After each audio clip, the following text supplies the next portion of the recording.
Hello बच्चों, कैसे हैं आप लोग। तो बेटा अब हम शुरू करने जा रहे हैं यूट्यूब पे अपना फ्री कोर्स। ठीक है, जो नीट वाले बच्चों के लिए बहुत ही ज़्यादा फ़ायदेमंद है। तो बेटा ये कोर्स उन सभी बच्चों के लिए फ़ायदेमंद है जो बच्चे दो दो तीन तीन बार ड्रॉप कर चुके हैं, या फिर जो बच्चे फाइनेंशियली वीक हैं और बहुत ज़्यादा मोटे मोटे अमाउंट में फ़ीस कोचिंग सेंटर्स में नहीं दे सकते हैं। तो यहाँ पर बेटा इस प्लेटफॉर्म पे हम लोग एनसीईआरटी लाइन बाय लाइन, क्योंकि आप लोगों को पता है बेटा कि बायोलॉजी के अंदर जो नीट के क्वेश्चंस आते हैं वो एनसीईआरटी में से ही आते हैं। चाहे कितने भी बड़े बड़े इंस्टीट्यूट ये दावा कर ले कि ये मॉड्यूल पढ़ लो, वो मॉड्यूल पढ़ लो, बस हमारे लेक्चर देख लो, हमारे नोट्स पढ़ लो। बेटा सबसे बड़ी बात तो बायोलॉजी का सिलेबस इतना वास्ट है कि जब आप लेक्चर देखते हो किसी के भी, और जब भी कोई आपको ब्लैक बोर्ड पे पढ़ाते हैं, तो वो सिर्फ 30 से 40% ही कवर कर पाते हैं। बिल्कुल 100% कोई भी कवर नहीं कर पाता है। ठीक है, तो सबसे ज़्यादा इंपॉर्टेंट ये नहीं है कि टीचर पढ़ा रहा है बस वही लेक्चर सुन लो। इंपॉर्टेंट है सेल्फ स्टडी, कि टीचर के पढ़ाने के बाद, टीचर एक मीडियम है बेटा जो आपको चीज़ें समझाएगा, लेकिन उसको इम्प्लीमेंट कौन करेगा? आप लोग। ठीक है, तो बेटा मेरी तो ये स्ट्रेटेजी है। यहाँ पर हम लाइन बाय लाइन एनसीईआरटी पढ़ेंगे। आप उस एनसीईआरटी को मेरे साथ पढ़ोगे बच्चों। मैंने आपको जैसे पहले वाले वीडियो में बताया था, रजिस्टर, पेन और एनसीईआरटी बुक और हाइलाइटर्स आप लेके बैठिए बच्चा। हम यहाँ पर लाइन बाय लाइन पढ़ेंगे और उसके बाद बेटा आप लोगों को सेल्फ स्टडी करनी है एनसीईआरटी का 20 टाइम्स। बिल्कुल सही सुन रहे हो बच्चों आप, 20 टाइम्स आपको रिवीजन करना है, तभी आप ला पाओगे 360 में से 350 प्लस मार्क्स। ठीक है, फिर अगर आपने इस एनसीईआरटी को 20 टाइम्स रिवीजन कर लिया, इसकी हर एक लाइन को समझ लिया बच्चों, तो चाहे स्टेटमेंट बेस्ड क्वेश्चन हो, चाहे डायरेक्ट क्वेश्चन हो, चाहे रीजन असर्शन वाले क्वेश्चन हो, आप इजीली अटेम्प्ट कर पाओगे। ठीक है, तो हम चैप्टर शुरू करते हैं बेटा। हम सबसे पहले ह्यूमन फिजियोलॉजी शुरू कर रहे हैं। हम ये यहाँ पर ह्यूमन फिजियोलॉजी फिनिश करने के बाद हम रिप्रोडक्शन करेंगे, +2 का रिप्रोडक्शन एंड रिप्रोडक्टिव हेल्थ। तो हम इस सीक्वेंस के अंदर चलेंगे। ठीक है, तो बट आपको क्या करना है, बस रेगुलरिटी बनाए रखनी है, कंसिस्टेंसी बहुत ही ज़्यादा इंपॉर्टेंट है। तो आज हम शुरू कर रहे हैं बेटा एनसीईआरटी का अपना चैप्टर 16, डाइजेशन एंड एब्जॉर्प्शन। ठीक है, food is one of the basic requirement of all living organisms. The major component of our food are carbohydrates, proteins और fat. आपको पता है बेटा जीने के लिए हमें सबसे ज़्यादा किस चीज़ की ज़रूरत पड़ती है? बेटा जीने के लिए हमें खाने की सबसे ज़्यादा ज़रूरत पड़ती है। खाना हमारी बॉडी में एक फ्यूल का काम करता है, एनर्जी का काम करता है। ठीक है, तो आप लोग खाने को बड़े इंटरेस्टिंग तरीके से भी खाते हो। हर एक का कुकिंग का तरीका अलग अलग होता है, कुछ मसाले डाल के चटपटा बनाकर, तो कुछ को स्वीट खाना पसंद है, लेकिन खाना सबको ज़रूरत के हिसाब से चाहिए। ठीक है, अब फूड जो है बेटा, फूड के अंदर हमारे रहते हैं न्यूट्रिएंट। वो न्यूट्रिएंट क्या करते हैं? हमें एनर्जी देते हैं। जनरली जो मेजर न्यूट्रिएंट होते हैं बेटा वो होते हैं हमारे कार्बोहाइड्रेट, प्रोटीन एंड फैट। ये हमारा मेजर न्यूट्रिएंट होते हैं बेटा। इसके अंदर कार्बोहाइड्रेट और फैट से हमें मिलती है बेटा एनर्जी, और प्रोटीन मसल्स। आपकी ये जो बॉडी बिल्डिंग है, जो जिम ट्रेनर्स हैं, या फिर जो अपनी मसल्स बनाना चाहते हैं, या फिर जो ग्रोइंग चिल्ड्रन है बेटा, उनको प्रोटीन की बहुत ज़्यादा मात्रा में ज़रूरत पड़ती है। ठीक है, अब इसके बाद हमारे जो इंपॉर्टेंट है वो है वाइटामिन्स एंड द मिनरल्स। तो vitamins and minerals are also required in small quantities, थोड़ी ही क्वांटिटी में। अब ये क्वेश्चन बेटा आ जाता है कि स्मॉल क्वांटिटी में हमें कौन से न्यूट्रिएंट की ज़रूरत पड़ती है, तो वो बेटा आपका होता है वाइटामिन्स एंड द मिनरल्स, क्योंकि ये हमें प्रोटेक्टिव फूड इन्हें हम कहते हैं। जैसे इसका एग्जाम्पल सबको पता है बेटा, आप छोटे से जब आप 3rd 4th में थे तब से पढ़ते आ रहे हो, protective food, energy giving food, body building food. तो हमारा जो प्रोटेक्टिव फूड है बेटा वो हमारा वाइटामिन्स एंड मिनरल्स है। इसकी हमें बहुत ही कम मात्रा में ज़रूरत पड़ती है। Food provides energy and organic material for growth and repair of tissue.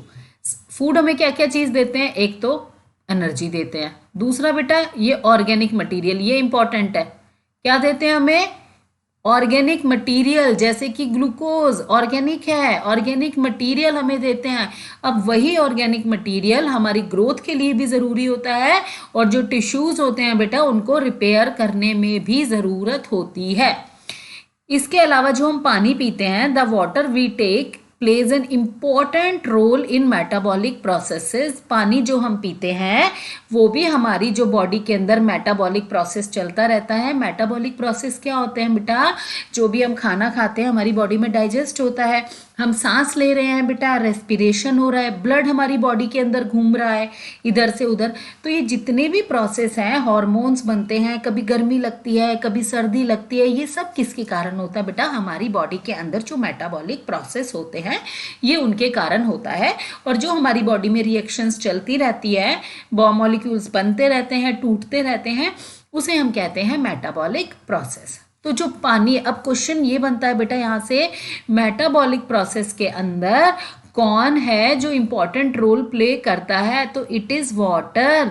Water जो है वो मेटाबॉलिक प्रोसेस में इंपॉर्टेंट रोल प्ले करता है और हमें डिहाइड्रेशन से भी बचाता है हमारी बॉडी को। पानी की कमी भी हमारी बॉडी की वही वाटर पूरी करता है। ठीक है। बायोमैक्रोमोलिक्यूल्स इन फूड। बायोमैक्रोमोलिक्यूल्स मतलब बेटा जो हमारी बॉडी के अंदर लिविंग मैक्रोमोलिक्यूल्स प्रेजेंट होते हैं। माइक्रो और मैक्रोमोलिक्यूल पता है ना आपको बेटा? छोटा और बड़ा। मैक्रो मतलब बड़ा। जो हमारी बॉडी के अंदर बायोमैक्रोमोलिक्यूल जो भी फूड के अंदर प्रेजेंट है, जैसे कि हमने स्टार्च खाया, हमने स्टार्च एज सच हमारी बॉडी के अंदर डाइजेस्ट नहीं होता है क्योंकि वो बड़ा बड़ा अमाउंट में होता है। अब हमारा तो फूड पाइप और ये छोटा सा है ना बेटा, और वो तो हम बड़ा बड़ा खाना स्वेलो करते हैं, तो हमारी बॉडी के अंदर एज सच कैसे जाएगा, एज सच कैसे डाइजेस्ट होगा? तो जितने भी बायोमैक्रोमोलिक्यूल्स हैं फूड के, वो हम यूटिलाइज नहीं कर सकते हैं बेटा ओरिजिनल फॉर्म के अंदर।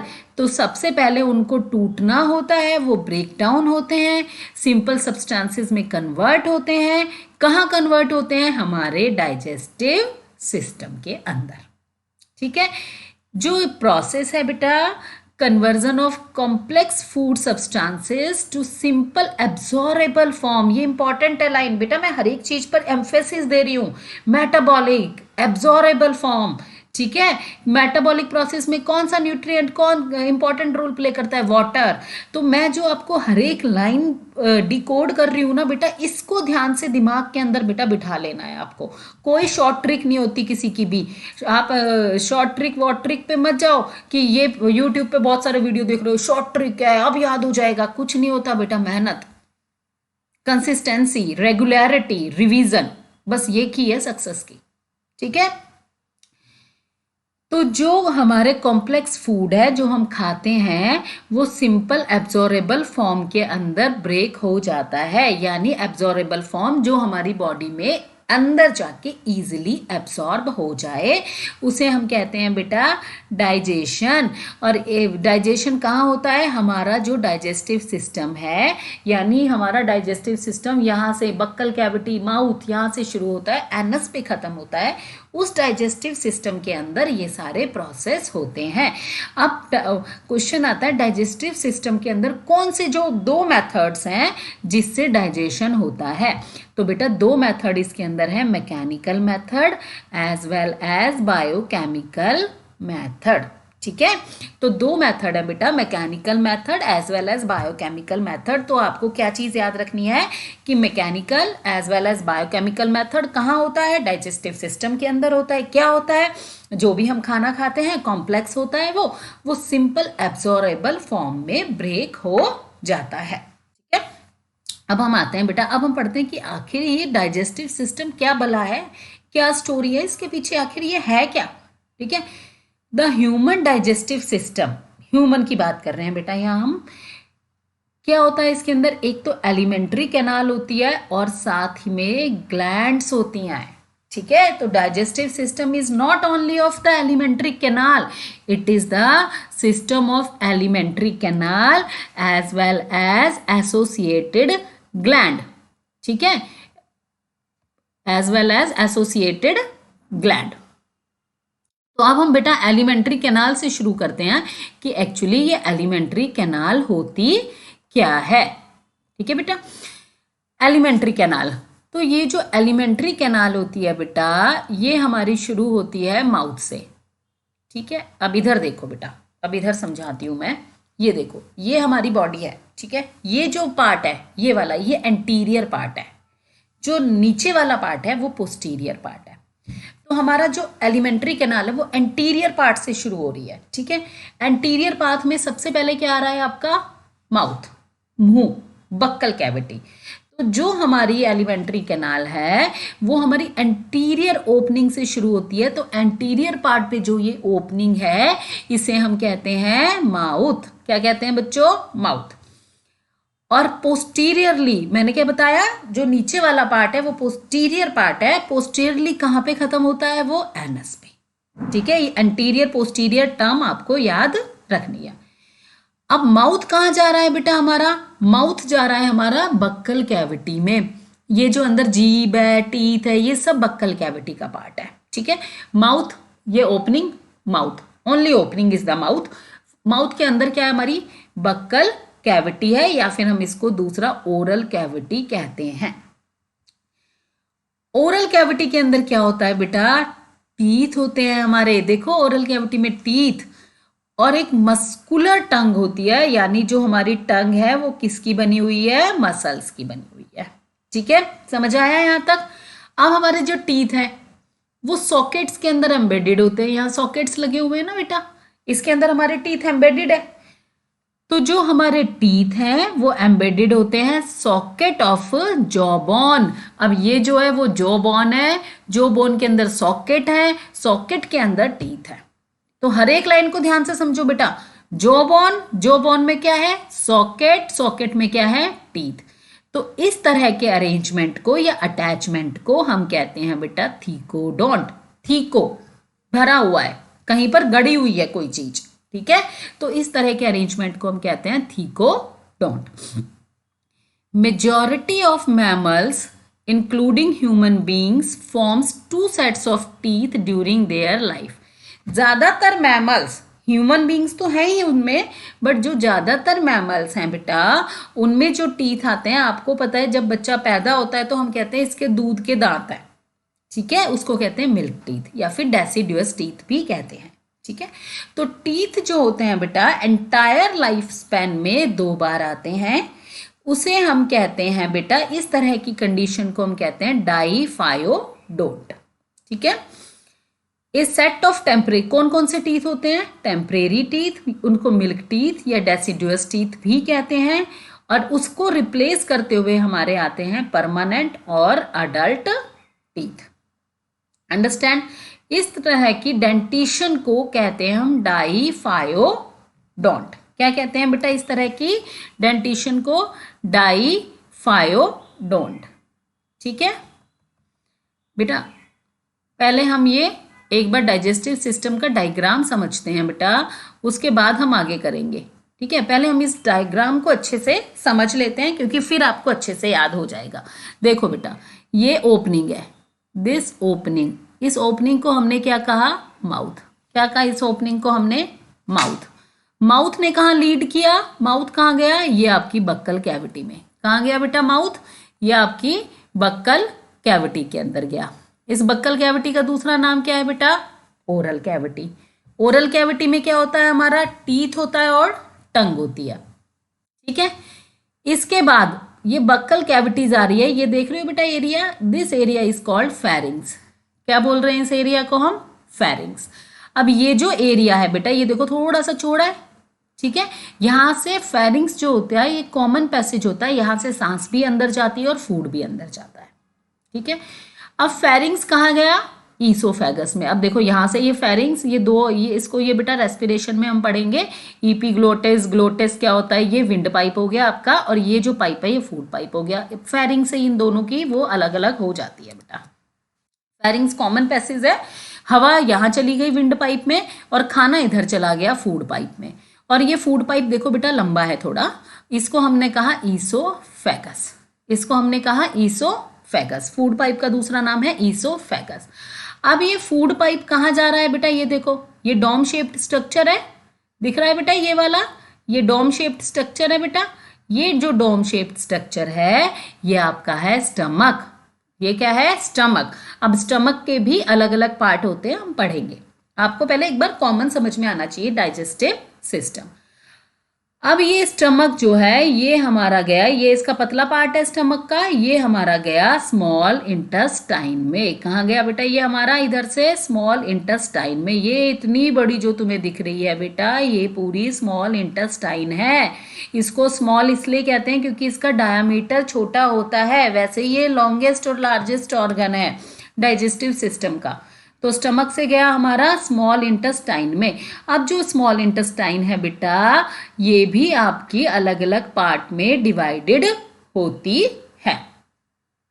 ठीक है बेटा। अब स्मॉल इंटेस्टाइन जाती है हमारी लार्ज इंटेस्टाइन में। कहाँ जाती है बेटा, लार्ज इंटेस्टाइन में। ठीक है। और ये हमारा लास्ट वाला पार्ट है, ये है एनस। ये हमारा जो लास्ट वाला पार्ट है ये है एनस। ठीक है बेटा। अब देखो बेटा, अब मैं आपको बताती हूँ ग्लैंड्स के बारे में। ये देखो, ये ईयर के पास जो ग्लैंड है। अब डाइजेस्टिव, मैंने क्या बताया, डाइजेस्टिव सिस्टम क्या है बेटा, एलिमेंट्री कैनाल, जो मैंने आपको मोटा मोटा अभी बताया है, हम डिटेल में भी इनको पढ़ेंगे। ठीक है। एलिमेंट्री कैनाल और element associated glands, associated glands. अब पहली एसोसिएटेड ग्लैंड है पैरोटिड ग्लैंड। क्या है बेटा ये, पैरोटिड ग्लैंड। ये हमारी ईयर के पास होती है। ठीक है। ये आपको दिख रही है रेड रेड कलर की, ये हमारी ईयर के पास होती है। इसके बाद ये हमारा आ गया लीवर बेटा। ये हमारा आ गया लीवर। ये लार्जेस्ट ग्लैंड है डाइजेस्टिव सिस्टम की, लीवर। ये स्टमक के पास प्रेजेंट है। लीवर के अंदर आप ये देख रहे हो, दिस इज गॉल ब्लैडर। क्या है बेटा ये, गॉल ब्लैडर। ठीक है। ये जो हमारी ग्लैंड है इट इज पैंक्रियाज। कौन सी ग्लैंड है बेटा ये, पैंक्रियाज ग्लैंड। ठीक है। किसका क्या फंक्शन होता है सब बताऊंगी, घबराओ मत, अभी ओवरव्यू दे रही हूं तो उसको अच्छे से समझ लो। ये देखो बेटा, ये जो दो ग्लैंड है जो हमारी जॉ के पास और टंग के नीचे होती है, एक जॉ के पास होती है, एक टंग के पास होती है। तो ये जो दो ये जो ग्लैंड है, इसको एक ऐसे दिखाया गया है, ये होती है सब मैक्सिलरी जो जॉ के पास होती है, और सबलिंगुअल ग्लैंड जो कि टंग के पास होती है। तो ये कुछ ग्लैंड्स होती हैं बेटा, और ये हमारी एलिमेंट्री कैनाल है। ठीक है।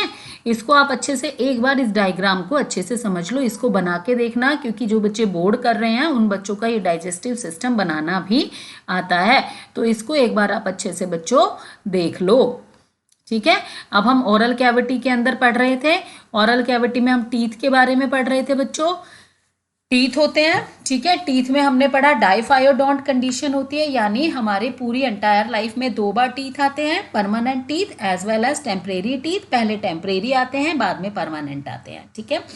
और इनको थीकोडोंट इसलिए कहते हैं क्योंकि ये जॉ बोन के अंदर जो सॉकेट्स होते हैं, ये टीथ उनके अंदर फिट होते हैं। अब परमानेंट टीथ कितने होते हैं बेटा, 32। परमानेंट टीथ कितने होते हैं, 32 होते हैं। अब अलग अलग तरह के 4 डिफरेंट तरह के टीथ होते हैं बेटा, तो इसलिए हम कहते हैं हिट्रोडोंट। अलग अलग देखो ना, अब टीथ अगर आप देखोगे तो अलग अलग साइज और शेप के टीथ होते हैं, इसलिए हम इसे कहते हैं हिट्रोडोंट। तो कौन कौन से टीथ होते हैं बेटा, incisor, canine, premolar and molar. Incisors, canines, premolars and the molar. ठीक है। अब इनका जो ये जो टीथ होते हैं, ये अपर जॉ में भी होते हैं और लोअर जॉ में भी होते हैं। ठीक है। अब इसका एक डेंटल फॉर्मूला है बेटा, दैट इज 2123। 2123 क्या है ये बेटा, 2 क्या है, इंसीजर, 1 क्या है, कैनाइन, 2 क्या है, प्रीमोलर, और 3 क्या है बेटा, मोलर। ये अडल्ट डेंटल फॉर्मूला है बेटा। अगर हम उसकी बात करें, बच्चों की बात करें, तो हमारा होता है 2102 2102। ठीक है। ये जो प्री मोलर होते हैं ये एब्सेंट होते हैं बच्चों में, और जो मोलर है वहां, यहाँ देखो अडल्ट में 3 है और यहाँ पर 2 है, तो मोलर का भी एक एक सेट एब्सेंट होता है, एक पेयर एब्सेंट होता है मोलर का भी, और प्री मोलर तो होते ही नहीं है बच्चों में। तो बच्चों में जनरली 20 टीथ होते हैं, और जो अडल्ट होते हैं उनके अंदर 2123। इसको ये अपर और लोअर जो के टीथ हैं बेटा, इसका जो भी आंसर आएगा उसको हम 2 से मल्टीप्लाई करेंगे। जैसे कि 2 1 3 2 5 5 और 3 8, 8 को 2 से किया तो अपर जॉ में कितने हुए, 16। ऐसे ही लोअर जॉ में भी कितने हुए, 16। टोटल कितने हुए, 16 और 16 32 टीथ। अंडरस्टैंड बेटा। तो ये हमारा डेंटल फॉर्मूला है किसका, अडल्ट का, याद रखना है आपको।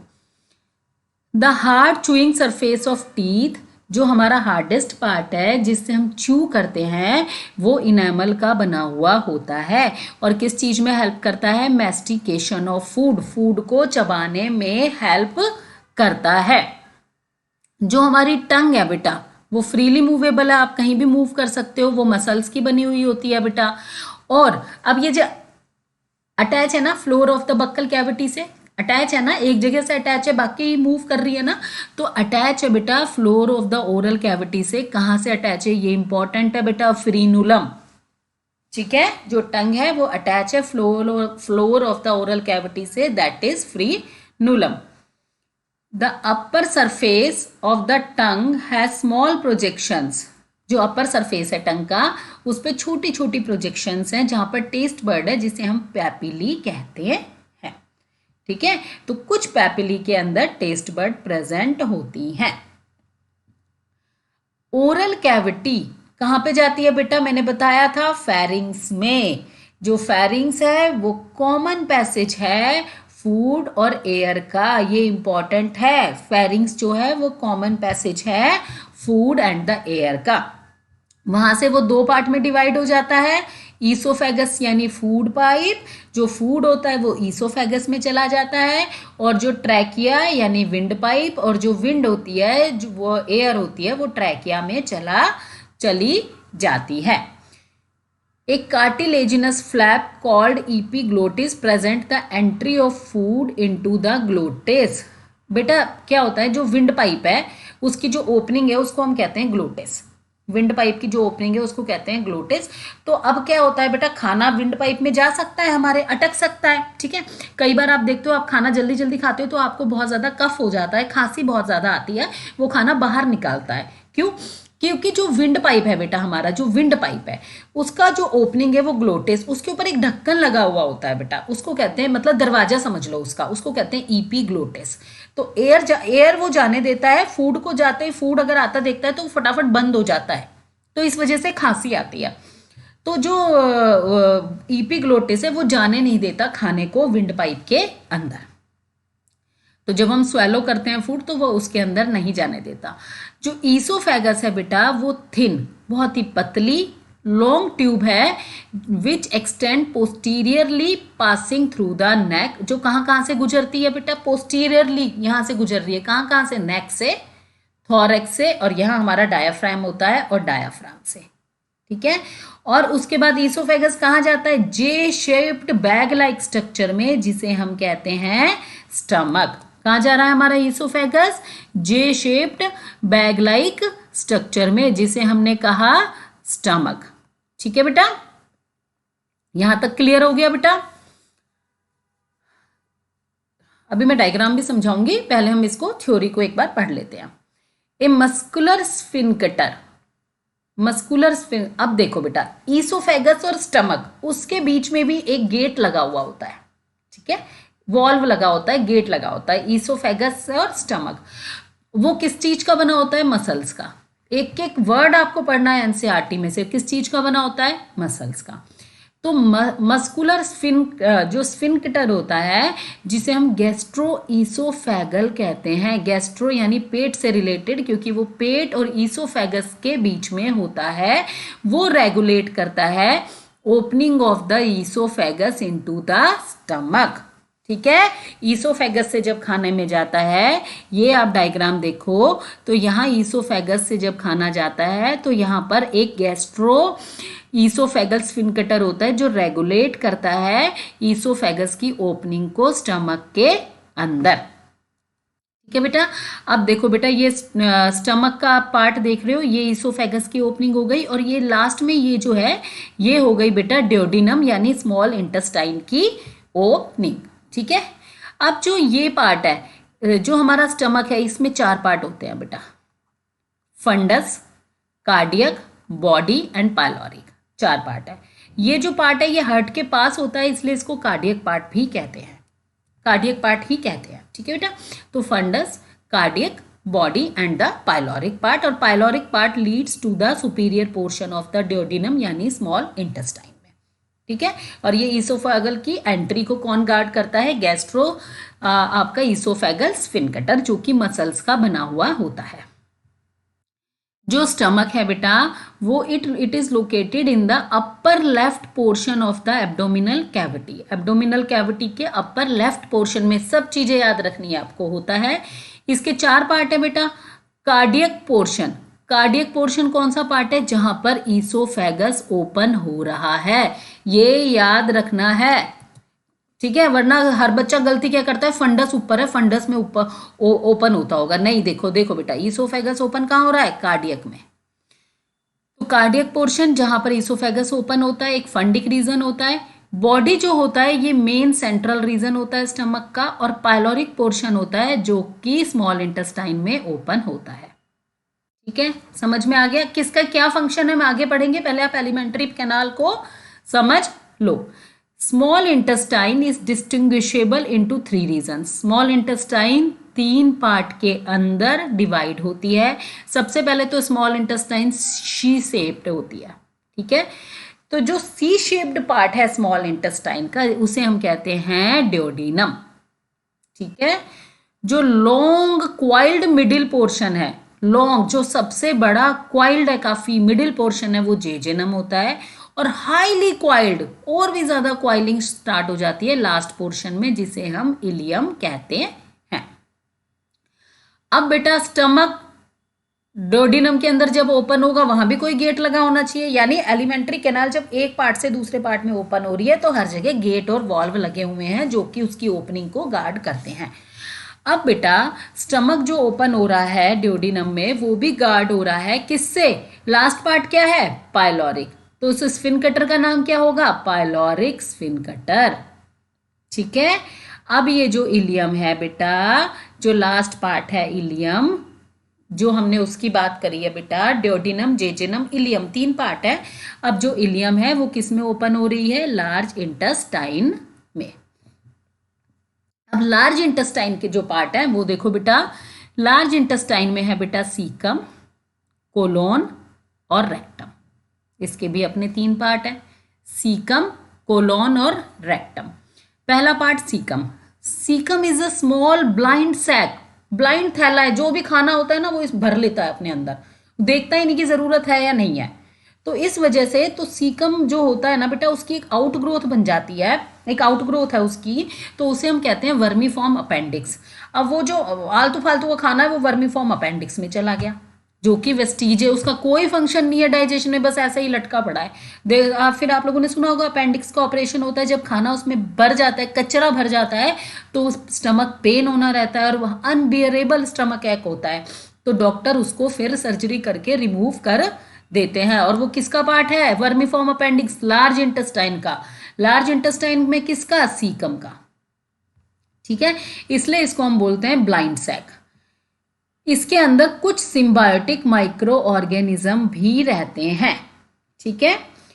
A narrow finger like tubular projection, the vermiform appendix, जो मैंने बताया उंगली की तरह होता है, बस छोटा सा उंगली की तरह होता है, जो वेस्टिजियल ऑर्गन है जिसका हमारी बॉडी में कोई फंक्शन नहीं है, वो सीकम से अराइज होता है। सीकम किस में ओपन होती है बेटा? सीकम ओपन होती है कोलोन में। सीकम किस में होती है? कोलोन में। अब जो ये कोलोन है बेटा, ये बड़ा पार्ट है इंटेस्टाइन का। कौन सा पार्ट है? बड़ा पार्ट है। ये 4 पार्ट में डिवाइडेड है, ascending colon, transverse colon, descending part and the sigmoid colon. ये 4 पार्ट में डिवाइडेड है, ascending, transverse, descending and the sigmoid colon.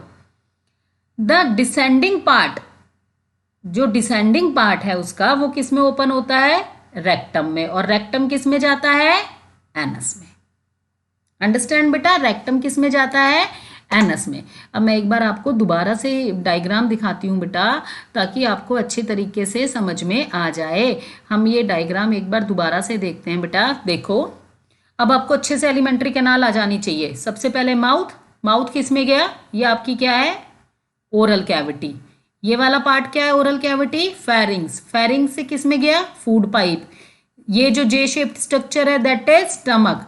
Stomach से, स्टमक के 4 पार्ट होते हैं और ओपनिंग कहाँ होती है? कार्डियक पार्ट में। स्टमक किस में गया आपका? Small intestine. अब स्मॉल इंटेस्टाइन के अंदर आप इसके पार्ट देखो, दैट इज इलियम।